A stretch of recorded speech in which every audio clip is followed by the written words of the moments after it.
अभी मैं अपने स्कूल से लौटा हूँ घर और बता देता हूँ, जब आज मीटिंग हुआ स्कूल के हेड ने जो हम लोगों को संबोधित किया और बताया, उनमें कई सारी बातें सामने आई जो मैं आपके साथ शेयर करना चाहूँगा। पहली और सबसे बड़ी बात उन्होंने बोली है कि सभी स्कूलों की यह जिम्मेवारी है कि वह सिलेबस को कंप्लीट करे 2024 के बोर्ड स्टूडेंट के लिए। इनमें स्कूल किसी तरह से रद्दोबदल नहीं कर सकते हैं, इफ्स एंड बट्स नहीं कर सकते हैं। सभी स्कूलों की यह जिम्मेवारी है। CISE ने रिड्यूस सिलेबस जब अप्रैल में दे दिया है तो यह उसका एक क्लियर इंस्ट्रक्शन है। दूसरी, unique ID, index number, student के डिटेल सारे कुछ सही होने चाहिए स्टूडेंट के। जो बोर्ड एग्जाम ISC क्लास 12 2024 है या ICSE क्लास 10 2024 है, इसमें भी कोई चेंज नहीं होंगे।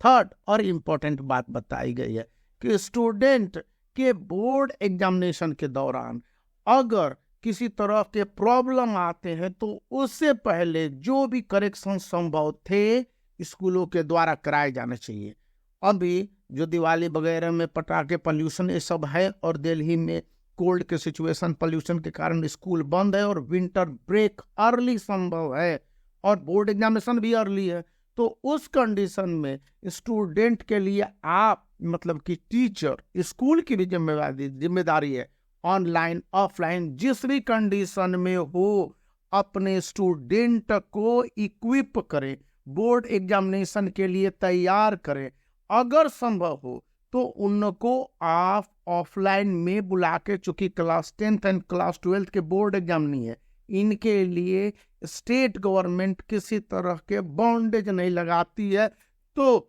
यह जिम्मेवारी बन जाती है कि स्टूडेंट को आप बुला लीजिए, उनको आप अच्छी तरह से तैयारी करवाइए, स्कूल में ही पर्टिकुलर टाइम दे के कि जिस तरह से आने हैं, या फिर कलेक्टिव स्पेशल क्लासेज हो जाएंगे या डाउट क्लियरिंग क्लासेज हो जाएंगे। यहाँ पर यह भी बात बोली गई है कि बोर्ड के लिए CISE जो भी स्टडी मटेरियल प्रोवाइड करती है उसका एक चैनल भी है YouTube पर, और इसके अलावा बहुत सारे importance, tips, tricks and ideas share किए जाते रहे हैं। बहुत सारे चैप्टर एंड पॉइंट्स को हाईलाइट करके बताए गए हैं,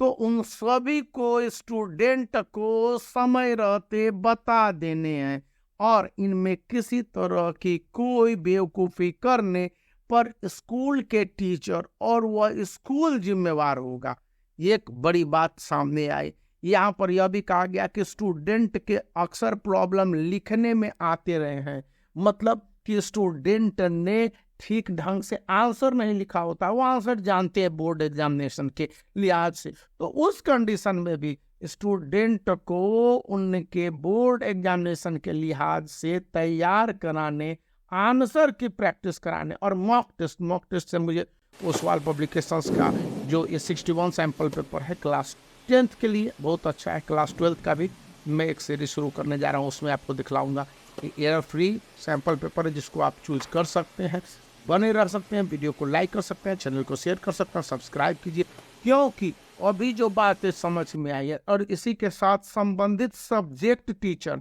जैसे इंग्लिश पेपर 1 और इंग्लिश पेपर 2 में इंग्लिश पेपर 1 पढ़ाने वाले को इंग्लिश पेपर 1 के लिए स्टूडेंट को तैयारी कराने के प्रारूप बनाने हैं और वो काम कराने हैं, और ये काम प्री बोर्ड एग्जामिनेशन से पहले, अलर्ट 1 मिनट रुक जाइए, यह काम प्री बोर्ड एग्जामिनेशन से पहले सभी स्कूलों में करनी होंगी, या प्री बोर्ड एग्जामिनेशन के दौरान अगर स्टूडेंट किसी तरह से प्रॉब्लम में फंस रहे हैं तो उनके लिए करनी होगी। और कंफर्म सी बातें हैं कि यह टीचर और स्कूल के बीच में स्टूडेंट के लिए म्यूचुअल अंडरस्टैंडिंग के आधार पर बनने हैं, तो है ना काम की बात।